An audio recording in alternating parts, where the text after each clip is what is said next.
Hey guys, it's Chad with Even Mac. Today I'm going to show you how to create your own little application that toggles between Apple's hidden files, like this one right here.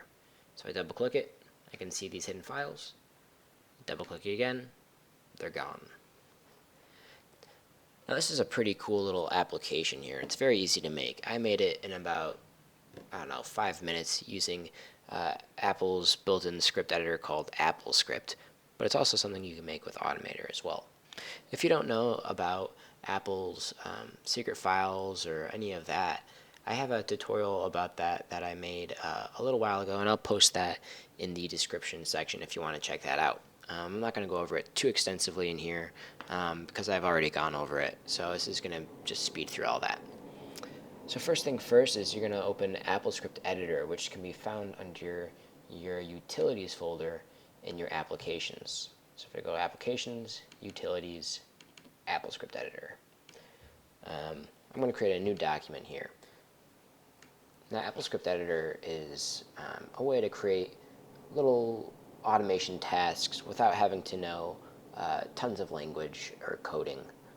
It can also record tasks and run them back to you, which is pretty useful. So if I were to record what I'm doing right now, AppleScript is looking at what I'm doing and is going to mimic it, or at least put it into code form so that I can automate the task later. So if I just open up this folder here, or this image here, and then I hit stop, close out, I run it, and it'll do the same.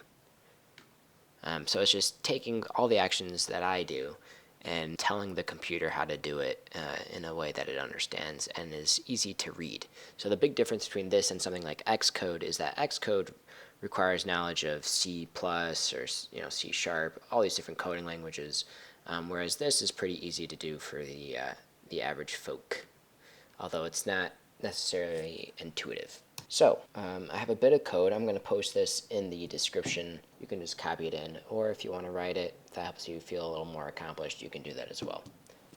Basically what this does is it tells your Mac to look to see if the files are hidden or if they're shown. And if they are shown, then to hide them, and if they're hidden, then to show them by changing the value from true to false at the end of the string right here.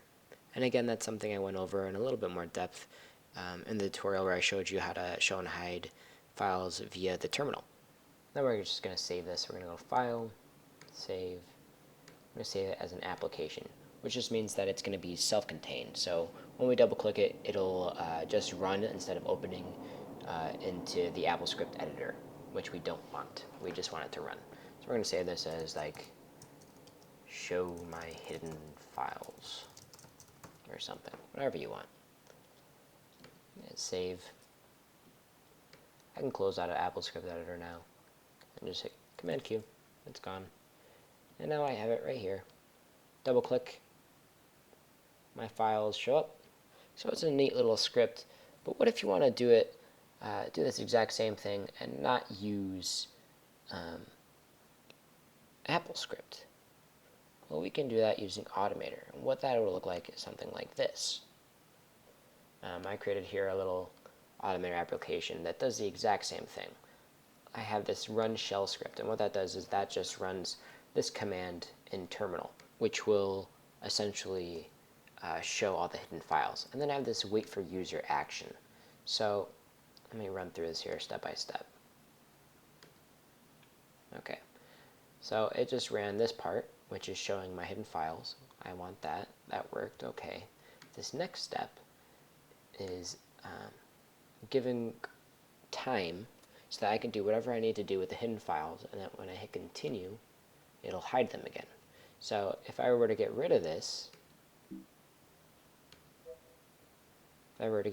action, and then I ran it, nothing would happen because it would show the hidden files and then it would hide it again right away. So I want this in between action to make sure that the user is okay with hiding the files again and that they're not still working. So that's how you would create something like this in Automator. Very simple, very helpful. I hope this helped you guys out a little bit. A little intro to AppleScript and revisiting Automator as well. I'll make sure to put all this in the description, all the code that you need. Let me know if this was helpful. If you want more AppleScript tutorials or Automator tutorials or something different, just let me know. Make sure you like and subscribe. Otherwise, be on the lookout for more tutorials. Have a good one.